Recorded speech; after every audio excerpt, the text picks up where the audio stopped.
Justement à l'arrière de ce groupe avec Sylvie Hermoz en compagnie de Yévé et Moscone, voilà.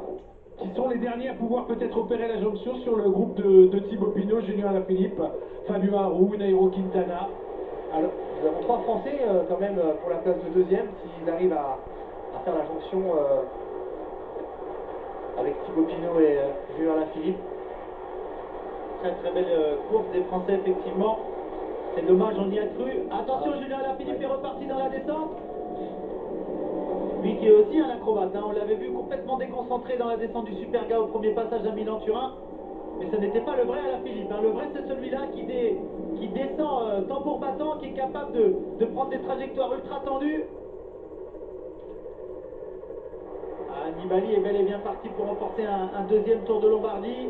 Et de façon encore plus remarquable que lors de sa première victoire il y a 2 ans, parce que je regardais les écarts l'année dernière, il y a 2 ans à Côme, il s'était imposé avec une vingtaine de secondes seulement. Et bien là, les écarts sont quand même plus importants, alors qu'il est tout seul, comme il y a 2 ans d'ailleurs, en solitaire, il a réussi à creuser les écarts dans les portions montantes comme dans les portions descendantes. Et là, Julien est en train de faire le forcing. S'envole vers la deuxième place. Et belle cassure déjà, effectivement. Il est seul maintenant, Julien Alaphilippe, dans cette descente, assis sur le cadre. Si on pouvait avoir au moins un Français sur le podium de ce Tour de Lombardie, ça serait déjà une belle satisfaction. Ah, il est parti là, Julien. Il fonce vers la deuxième place.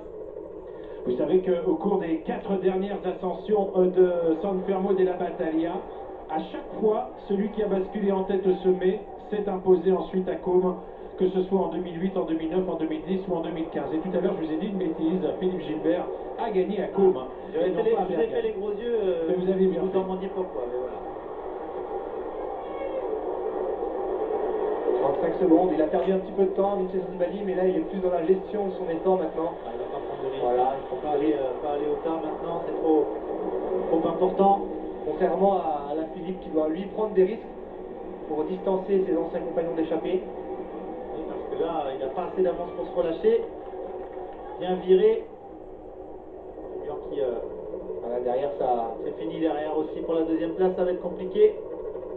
Et c'est quand même assez incroyable la façon, la maîtrise avec laquelle Vincenzo Nibali a réussi à, je dirais, desserrer l'étreinte que représentaient 2 équipes probablement plus puissantes que la Bahreïn Merida, la formation Sky de Gianni Moscone et la formation Quick Step de Julien Alaphilippe, qui sur le papier était quand même supérieure à l'équipe Bahreïn. Nibali a surtout compté sur Visconti, prématurément écarté du jeu d'ailleurs, hein, parce qu'il avait beaucoup travaillé. Et tout cela, bien sûr, il lui restait ensuite une individualité à contrôler. Enfin, je dirais qu'il y avait quand même une belle équipe autour de Thibaut Pinot, avec David Gaudu, avec également Rudy Mollard, qui ont fait un gros boulot, mais ça n'a pas suffi. Et il fallait effectivement se débarrasser de Thibaut Pinot, ou aurait-il fallu que Thibaut Pinot parvienne à se débarrasser de Nibali plutôt, dans l'ascension de Chivinio, parce que malheureusement le Franc-Comtois n'a pas réussi à faire. Il a tenté, on l'a vu attaquer de bonheur dans la montée du Civilio parce qu'il se doutait bien que Nibali allait passer à l'offensive dans la descente. Il a réussi à basculer avec Vincenzo Nibali, mais Nibali, voilà, c'est un descendeur hors pair. Il connaît, comme je disais, la descente sur le bout des doigts et voilà, il a réussi à distancer Thibaut Pinot mètre par mètre dans un premier temps, puis après, arrivé sur le plat en bas, je pense que Thibaut Pinot a accusé le coup mentalement aussi. Donc voilà, il est plus fort tactiquement et physiquement. Et regardez Cédric Pinault, Jérôme Pinault, les derniers mètres, les seuls mètres de plat dans le final, avec une véritable ovation pour Vincenzo Nibali. Et Nibali qui prend le temps de savourer son succès avec beaucoup d'émotion. Et bien Vincenzo Nibali va remporter, il est en train de recevoir les félicitations de son encadrement.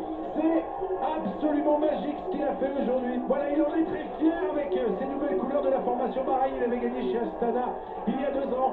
Il gagne pour cette équipe qu'il a rejoint la saison dernière, en fin de saison dernière, cette équipe Bahreïn. Il gagne à nouveau le Tour de Lombardie. Et un Français va prendre place sur le podium. Ça n'était plus arrivé depuis bien longtemps. Et bien c'est Julien Alaphilippe. Attention là, peut-être un autre Français. Pas depuis si longtemps, il y a Romain Bardet qui était quand même monté sur le podium il y a... Thibaut Pinot aussi. Et Thibaut Pinot. Voilà donc sur le podium pour la deuxième place, Julien Alaphilippe. Avec Sylvie Hermoz, Moscone. Moscone, il a serré le... Moscone, Voilà. Et allez, on n'est pas content. Allez, Qui en tête dans ce groupe? qui a fermé la porte à Alexis Villarmoz. Gianni Moscon. Notre ami Gianni Moscon.